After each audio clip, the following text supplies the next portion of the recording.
En esta sesión veremos otro aspecto fundamental de la vida social del bien común, íntimamente vinculado a la libertad de las personas. Concretamente, es el respeto y el incentivo de la libertad de las personas para poder llevar a cabo los fines de la familia, esa gran generadora de bien común, que a veces sufre incentivos inadecuados para poderse desarrollar libremente. La familia, célula básica de la sociedad, es el lugar de humanización por excelencia. Eso es algo de sobra conocido, ¿no? Entre los múltiples desafíos que enfrenta la familia en la actualidad, hay uno que pasa un poco desapercibido, pero que resulta de particular importancia. En efecto, durante los últimos años, los últimos lustros, se observa una injerencia cada vez mayor de los poderes públicos estatales sobre la institución familiar, amenazando incluso su libertad y su toma legítima de decisiones. Y además, esta injerencia del estado de bienestar sobre la vida familiar termina incluso haciéndola dependiente a veces a las familias del Estado. ¿Cuál es su opinión al respecto? Bueno, si miramos un poco al magisterio social de los últimos decenios, yo me recuerdo de un momento muy importante que era Juan XXIII, en su encíclica Mater Magistra, habló de la creciente socialización de la vida humana. Y es decir, que él diagnosticó un proceso continuo de la tomada de funciones por el Estado, de funciones que antes habían sido llevados por los individuos, por las personas, y ha diagnosticado el hecho de que el Estado entraba cada vez más, ¿no?, en la vida de los individuos, ¿no? Y después citar, por ejemplo, un pasaje, habla de la progresiva multiplicación de las relaciones de convivencia con la formación consecuente de muchas formas de vida activa asociada, y que lleva una creciente intervención de poderes públicos, aun en materias que por pertenecer a la esfera más íntima de la persona humana son de indudable importancia y no carecen de peligros. Habla de cuidado de la salud, la instrucción, la educación, las nuevas generaciones, y de hecho habla de la creciente injerencia del Estado y del derecho público en la vida personal de las personas. Y entonces, lo sorprendente es que él veía los peligros, pero del otro lado decía que era un proceso que no se podía parar y que habría que aceptar. Y pienso que esto, hoy en día, vemos que precisamente este proceso de continua socialización e injerencia del Estado en la vida de los individuos y de la familia, haciendo también depender la familia cada vez más del Estado, y también un Estado que asume funciones que anteriormente eran funciones de la familia, que era siempre una unidad de previsión, ¿no?, de reproducción de la sociedad, pero también de previsión, con una función también económica, social, que esto cada vez más la ha asumido el Estado. Y con la consecuencia de precisamente quitar funciones esenciales a la familia, y esto, como lo vemos hoy, ha creado también incentivos morales negativos para formar familias, para la estabilidad de la familia, para el matrimonio, y para comprender qué es también la función social del matrimonio y su naturaleza. Como habíamos señalado, la familia es una institución natural, pero ello no implica que no esté sometida a cierta dinámica cultural propia de la vida social, ¿no?, de la vida humana. ¿En qué medida el estado de bienestar, que es como se configura el estado contemporáneo, condiciona el actual modelo de familia y condiciona también, de algún modo, la libertad de las personas en la configuración del modelo actual de familia? Bueno, la familia tradicionalmente, bueno, la familia ha tomado muchas configuraciones durante la historia, algunas más ventajosas, otras menos ventajosas, pero siempre ha sido, incluso la familia nuclear, claro, en la Edad Media la familia era mucho más, ¿no? Era realmente tenía un carácter empresarial, ¿no? Sobre todo en las partes rurales, pero también en la ciudad. Además se transmitía, ¿no?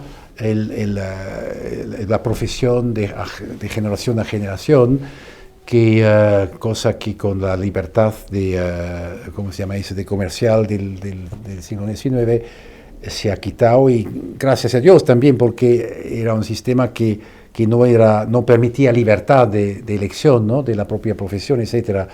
Pero también en parte era una necesidad, quizás, porque era todo otro sistema, el sistema feudal también, y el sistema de las corporaciones profesionales en las ciudades, también de asegurar la previsión, ¿no? Entonces la familia siempre tenía ese carácter, no solo de ser una unidad reproductiva, la reproducción de la sociedad, sino también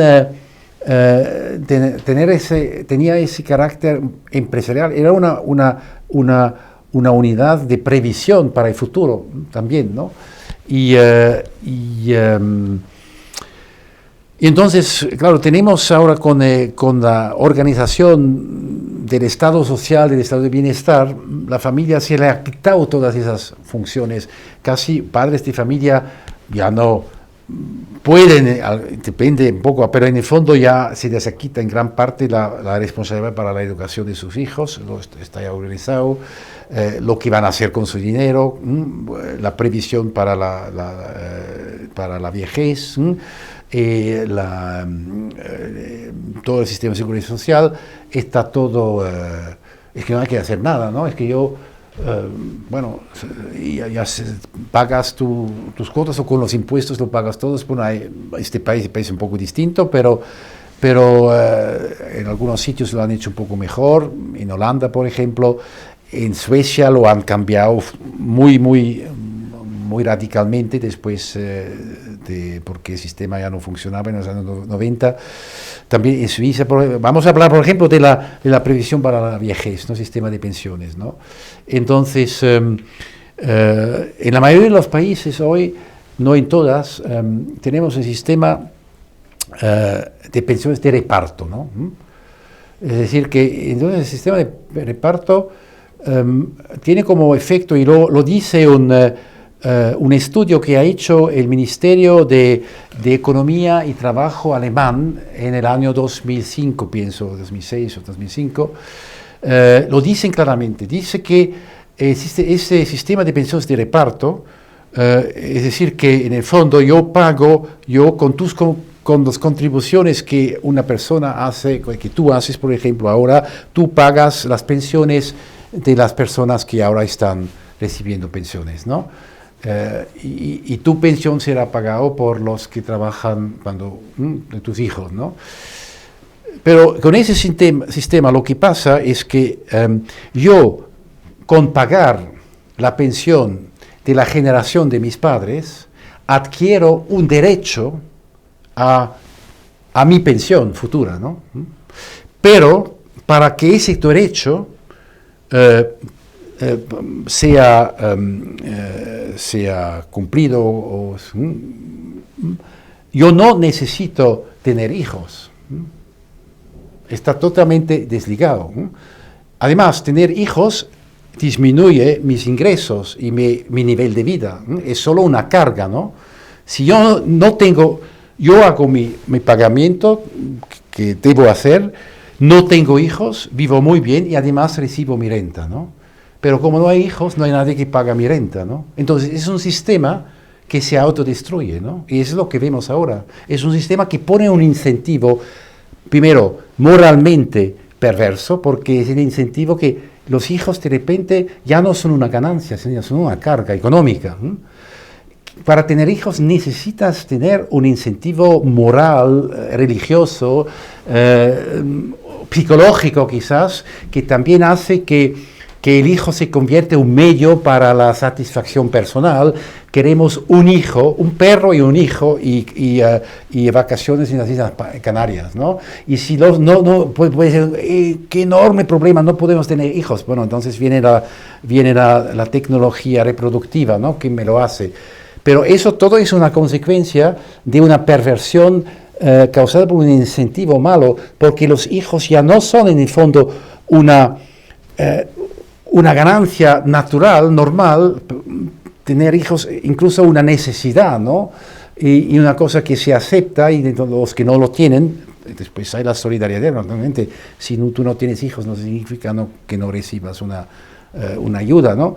Pero ahora el incentivo es el contrario, ¿no? El incentivo es que yo adquiero un derecho a una prestación sin hacer nada, no tengo que hacer nada para que este sistema que me lo permite tener la pensión sea realmente, se autoconserve, sea, ¿cómo se dice? Sostenible. Sostenible, ¿no? ¿Y cuál es, en su opinión, la causa o las causas de que la familia parezca no tener en la actualidad esa dinamicidad que la caracterizaba en otras épocas de la historia humana?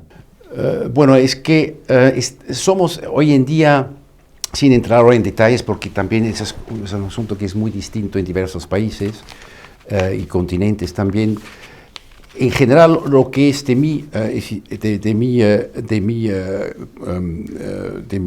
experiencia, las familias no sufren de un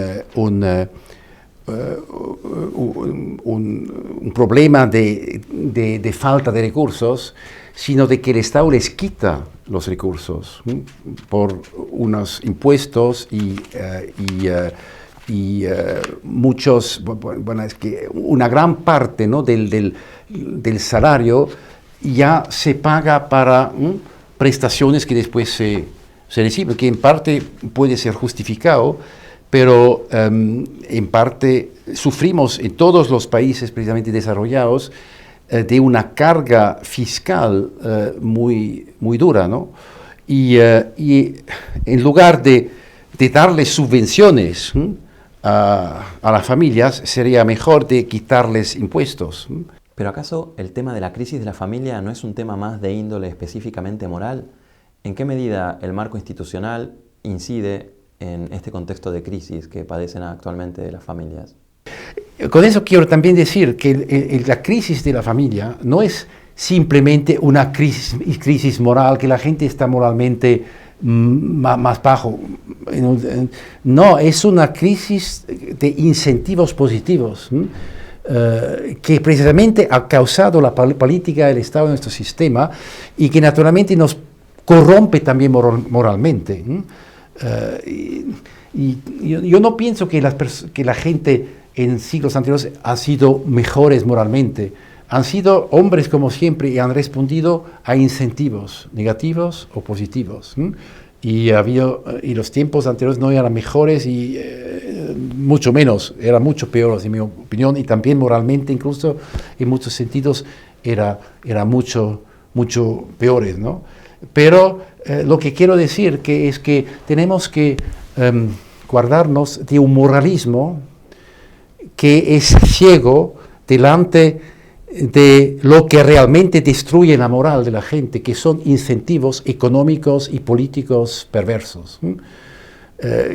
Se podía hablar también de la crisis financiera última, ¿no? Se dice, bueno, era la avidez, era la degradación moral causado por el mercado libre. No, la crisis financiera desde 2008 ha sido causada por los políticos y por el Estado, por incentivos erróneos que ha puesto la legislación y el Estado al prometer a cada americano una casa propia y a obligar a los bancos de dar hipotecas a personas que no eran capaces de recibirlos, ¿no?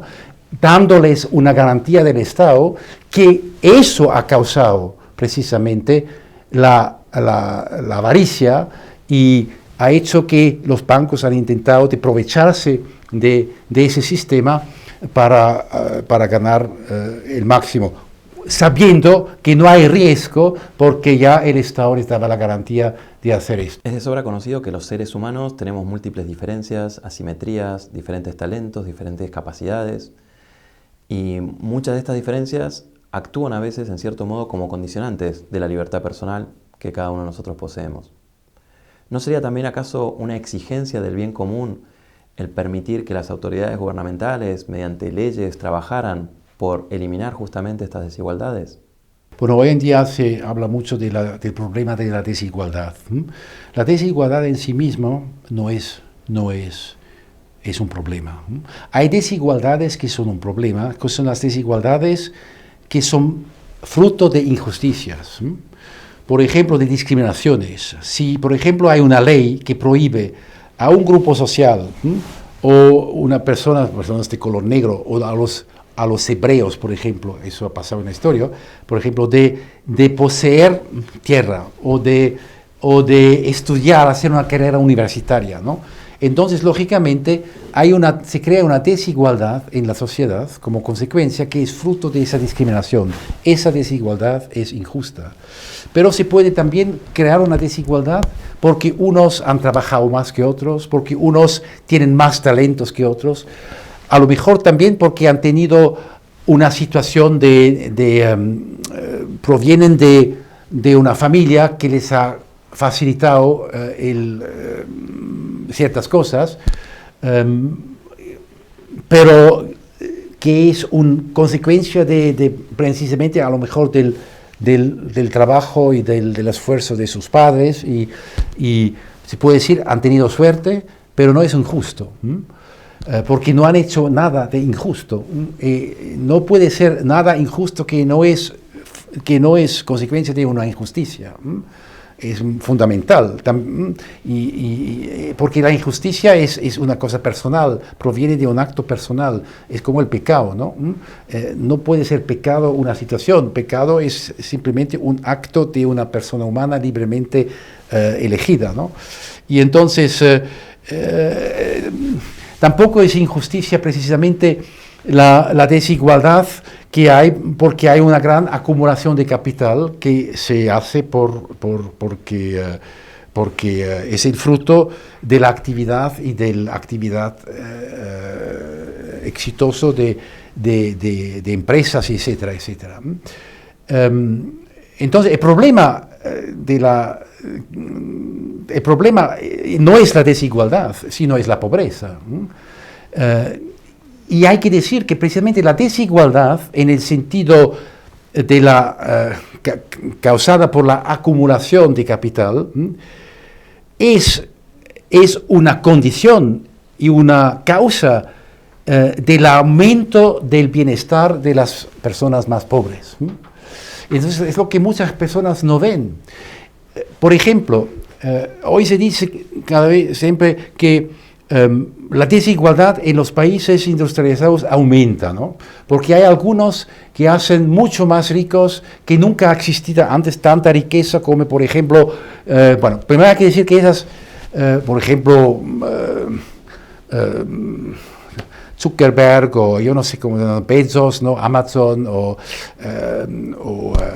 Bill Gates, se pueden llamar otras personas, ¿no? Y cogerlos juntos y decir, esos 8 personas poseen yo no sé cuánto por ciento del... Pero un momento, esa gente ha creado tanto valor añadido en un mundo globalizado. Tienen un mercado universal. Es que los productos de Apple, los productos ahora no vamos a hablar de Facebook, que es un problema aparte, pero los productos de Apple, por ejemplo, o Amazon, ¿no? Es que son servicios o productos que se venden a nivel mundial, ¿no? Y que han revolucionado tantas cosas, ¿no? Y entonces, significa que el hecho de que ellos se han hecho han acumulado tanto capital, que tampoco es dinero que tienen en el bolsillo, sino que son acciones, que son también solamente expectaciones en gran parte, ¿no? Porque es la bolsa que les confiere ese valor. pero también son instalaciones, son fábricas, es decir, que es patrimonio que permite a otros a trabajar y recibir un sueldo. Entonces, les ha permitido eso, en esa gran manera, de recuperar eso de esa manera, porque hay mucho más gente hoy en día a nivel global que compra esos productos. Es decir, hay dos lados de la moneda. Una es la creciente desigualdad en los países desarrollados, que es la consecuencia del hecho de que haya una clase media global que se va formando y que tiene la fuerza adquisitiva de comprar esos productos en el mundo entero. Es decir, y eso se muestra en el hecho de que la distancia entre los países ricos y pobres se va continuamente disminuyendo. Aunque normalmente en el discurso de eclesiásticos dice lo contrario, pero es una mentira, no es verdad, es contrario a los hechos. La distancia se va disminuyendo continuamente y eso se refleja naturalmente en el hecho de que hay algunos que, como tienen ahora este mercado global, hay más fuerza adquisitiva en la planeta, se hacen ricos como nunca se han hecho ricos. Pero otra vez, insisto, esa riqueza no es una riqueza simplemente personal, porque tanto no puedes gastar, no puedes comer más, no puedes tienes un avión privado, 2 quizás, o 3, pero ¿qué te sirve tener 1000? Y en el fondo ese dinero trabaja otra vez para los que es invertido, es utilizado, es invertido también en la investigación. Es que estos invierten millones de euros, miles, millones de euros en la investigación, Apple y Google y mucho más que los estados, ¿no? Es impresionante, ¿no?, que la desigualdad en sí misma no es un problema, incluso es causa de progreso económico y de aumento del nivel de vida de los más pobres. Y yo pienso que tenemos que, con eso estoy plenamente de acuerdo con Papa Francisco, ¿no?, que tenemos que tener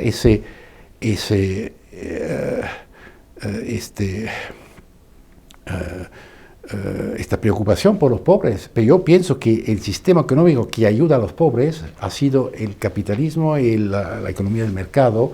Es lo que históricamente se ve ha aumentado, ha mejorado definitivamente la situación de los pobres, porque no las tenemos. Es que la pobreza, en ese sentido, bueno, hay pobres siempre, estarán siempre con nosotros, pero no hay estratos sociales que viven en pobreza en Europa. En Estados Unidos es un problema, pero habría que decir mucho más, porque también hay pobreza creado por el Estado, por la asistencia social, crea y conserva también, procesa, porque quita los incentivos para trabajar, incluso en Suiza compensa más vivir de la asistencia social que asumir un trabajo. Es que con la asistencia social una familia puede vivir con ingresos que son encima del ingreso el salario mínimo. No salario mínimo, del ingreso de la media de los ingresos de un suizo normal, incluso un suizo. Y eso es un incentivo absurdo, ¿no?